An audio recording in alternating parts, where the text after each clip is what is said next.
Shalom. We're returning to the Gospel according to Matthew. We're looking at the Hebraic background, and this will be part 2, covering the Sermon on the Mount. From the text in Matthew 5:13, "You are the salt of the earth, but if the salt has lost its savor, wherewith shall it be salted? It is thenceforth good for nothing, but to be cast out and to be trodden under foot of men." We see many uses of salt mentioned. For example, in Leviticus 2:13, "You shall season your every offering of meal with salt. You shall not omit from your meal offering the salt of your covenant with God. With all your offerings you must offer salt." Salt is a symbol of perpetuity. We'll see in a minute. From Ezekiel 16:4, "As for your birth, when you were born, your navel cord was not cut, and you were not bathed in water to smooth you. You were not rubbed with salt, nor were you swaddled." So rubbing the baby with salt is a method of cleaning the child as it comes out of the womb. Also we find in Exodus 30:35, "You shall make incense of it with the aforementioned components blended, the craftsmanship of an expert blender. It must be well mixed." This word in Hebrew is memulach. Some translate it as tempered, some translate it as salted. Others explain that a small amount of salt, melach, must be added to the incense, as is done for every offering. The incense must be pure and sacred. There's a whole video series about the uses of salt, and I'll put a link in the description. But briefly, salt is valuable. It is used for cleaning. It can put out a fire. It's a preservative. It melts ice. It's what gives everything flavor. It is an electrolyte that's used in your personal nervous system for communication. It is absolutely required for digestion, and it provides water balance. And here we have a picture of the Dead Sea, which in Hebrew is called Yam HaMelech, the Salt Sea. And so the ancient Hebrews are very familiar with salt. Moving on from Matthew 5:14-16, "You are the light of a world. A city that is set on a hill cannot be hid. Neither do men light a candle and put it under a bushel, but on a candlestick, and it gives light unto all that are in the house. Let your light so shine before men that they may see your good works and glorify your Father which is in heaven." Clearly, Jerusalem is the city which is on the hill, and it is meant as a light for the world. Concerning the light, it is written in Psalm 119:105, "Your word is a lamp unto my feet and a light unto my path." One of the things that makes the Hebrew people so great is that God gave them this Torah from Deuteronomy 4:6-8. "Keep therefore and do them," that is the commandments, "for this is your wisdom and your understanding in the sight of the nations, which shall hear all these statutes and say, Surely this great nation is a wise and understanding people. For what nation is there so great, who has God so nigh unto them, as Jehovah our God is in all things that we call upon him for? And what nation is there so great, that has statutes and judgments so righteous, as all this law, which I set before you this day?" So the Torah, the law of God, is a light. It is to be set on a hill, so that men will see your good work and give praise to God for having given you such a great law. Also we see in Isaiah 49, "And he said, It is a light thing that you should be my servant, to raise up the tribes of Jacob, and to restore the preserved of Israel. I will also give you for a light to the Gentiles, that you may be my salvation unto the end of the earth," a prophecy of the coming Messiah. Remember, he is the light that comes into the world. Returning to the text in verses 17 and 18, Yeshua says, "Think not that I am come to destroy the law or the prophets. I am not come to destroy, but to fulfill. For verily I say unto you, till heaven and earth pass, one jot or one tittle shall in no wise pass from the law, till all be fulfilled." And this is actually cited in the Talmud, speaking of what they call the Avon Gilayon, which is a wicked or sinful folio, and it refers exactly to the Gospels. It is written, I, Avon Gilayon, referring to the Gospels, did not come to subtract from the Torah of Moses, and I did not come to add to the Torah of Moses. Now, what is the jot and tittle? There is a whole video, and I will put a link in the description, but very briefly, the jot is the smallest letter. It's the yud. And it is used for some specific grammar. One use is it is a prefix for the third person masculine singular imperfect. In other words, if I want to say he will do something, I need a yud at the beginning of that word. And if I take the yud away, then he cannot do anything. The tittle is a very small mark which distinguishes one letter from another. And here we have two letters that are very similar and very frequently mistaken one for the other. But I have outlined this little piece, which is the distinguishing mark, and that is the tittle. And so if I change one letter for another, it's going to change the whole meaning of the word. So nothing can be changed, because if any of this is changed, it changes the whole meaning of Torah. As it is written in Deuteronomy 4:2, you shall not add unto the word which I command you, neither shall you diminish aught from it, that you may keep the commandments of Jehovah your God, which I command you. And again in Deuteronomy 12:32, what things soever I command you, observe to do it. You shall not add thereto, nor diminish from it.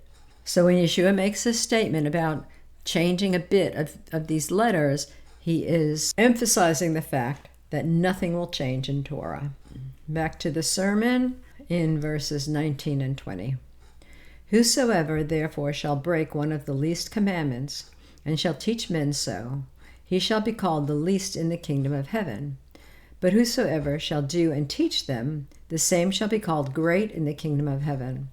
For I say unto you, that except your righteousness shall exceed the righteousness of the scribes and the Pharisees, you shall in no case enter into the kingdom of heaven. So there is a concept in the rabbinical writings of having heavy commandments and light commandments, but it is emphasized that all the commandments should be done. From Pirkei Avot, Ben Azai said, be quick in performing a minor commandment, as in the case of a major one, and flee from transgression, for one commandment leads to another commandment, and transgression leads to another transgression. For the reward of performing a commandment is another commandment, and the reward for committing transgression is a transgression. And again from Sifrei Dvarim, if Scripture exhorted us so concerning the lightest mitzvah of the Torah, which they define here as not to eat blood, how much more so are we thus exhorted concerning the other mitzvot of the Torah? They should all be completed. Back to Yeshua's sermon. You have heard that it was said by them of old time, you shall not kill, and whosoever shall kill shall be in danger of judgment. But I say to you that whosoever is angry with his brother without cause shall be in danger of judgment. And whosoever shall say to his brother, Raka, shall be in danger of the council. And whosoever shall say, you fool, shall be in danger of hellfire. The word Raka comes from a Hebrew word directly, rek, which means empty. And it is written, anyone who humiliates another in public, it is as though he were spilling blood. And so calling out a wicked epithet to somebody is libel in the court. From verse 23, therefore, if you bring your gift to the altar, and there remember that your brother has anything against you, leave there your gift before the altar, and go your way. First be reconciled to your brother, and then come and offer your gift. Agree with your adversary quickly while you are on the way with him, lest at any time the adversary deliver you to the judge, and the judge deliver you to the officer, and you be cast into prison. Verily I say unto you, you shall by no means come out thence, till you have paid the uttermost farthing. Over and over we see it reiterated that God desires reconciliation above your physical gifts, above your sacrifices.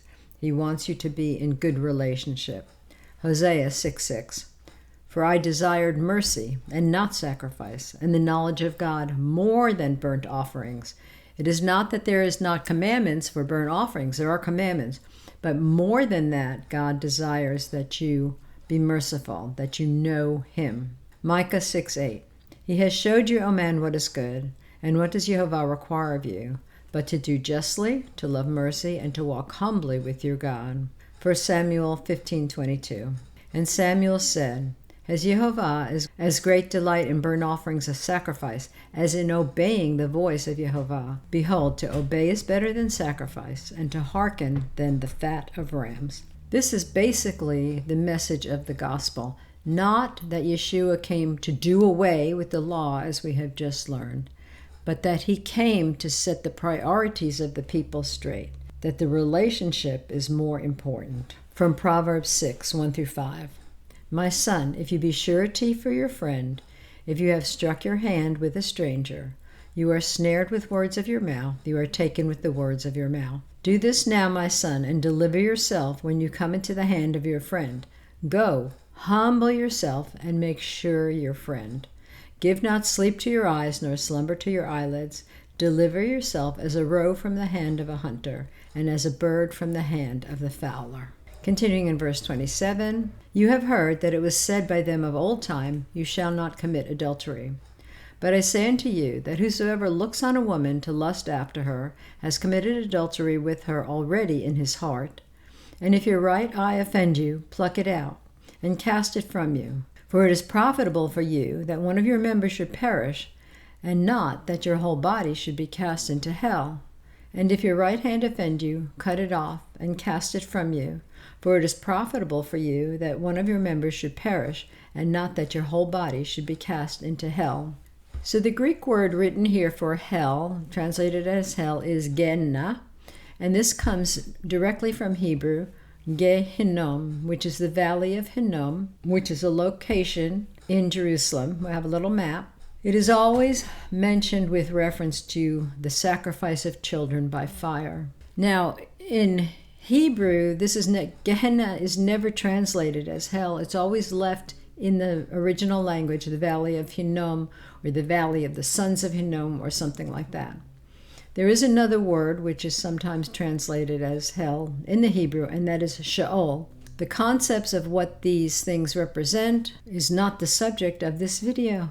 Here's an old map showing you the valley of Hinnom running through the city of Jerusalem. If you look up to the right, you can see where the pool of Siloam is. And if you look up pretty much to the center, you can see it says Mount Zion. The traditional explanation that a burning rubbish heap in the valley of Hinnom, south of Jerusalem, gave rise to the idea of a fiery Gehenna of judgment is attributed to Rabbi David Kimchi, who lived in the 13th century, modern era. He maintained that historically, in this valley, fires were kept burning perpetually to consume the filth and cadavers thrown into it. Therefore, the judgment of evil after death was metaphorically named after the valley, Gehenna. While this claim is logically plausible, there is no direct archaeological or literary evidence for it, but it is what it has come to mean over time. From Jeremiah 32:35, And they built the high places of Baal, which are in the valley of the son of Hinnom, to cause their sons and their daughters to pass through the fire unto Molech, which I commanded them not, neither came it into my mind that they should do this abomination to cause Judah to sin. And this is a famous picture, I think an 18th century artist, of the people giving their children to be burned in the fire to this evil entity called Molech. Now the Gemara writes about Gehenna. Does it enter your mind that everyone descends to Gehenna? Rather say, anyone who descends to Gehenna ultimately ascends. This is what they believe, that if you went all the way down, almost everybody else comes out of Gehenna. However, except for these three who descend and do not ascend, and these are they. One who engages in intercourse with a married woman, as this transgression is a serious offense against both God and a person, and one who humiliates another in public, and one who calls another a derogatory name. So we've already discussed the judgment of calling one rakah, of a derogatory name. So it is interesting that in the context of adultery, Yeshua mentioned this being cast into Gehenna because the rabbis say that that is one of the sins, one of the 3 sins, which you cannot ascend up out of Gehenna. It's also written in the Talmud, the same idea. Thoughts of transgression are worse than transgression itself. And from Leviticus Rabbah, it says, "So you will not say, only one who acts with his body is an adulterer. One who is an adulterer with his eyes is also called an adulterer," the exact same thing. So we constantly see that much of what Yeshua is teaching is already teaching that was in the community. Not everything he said was new, it was already true. Until next time, Tasim et ha'inayim al hashamayim, keep your eye on the sky, your redemption draweth nigh. Shalom.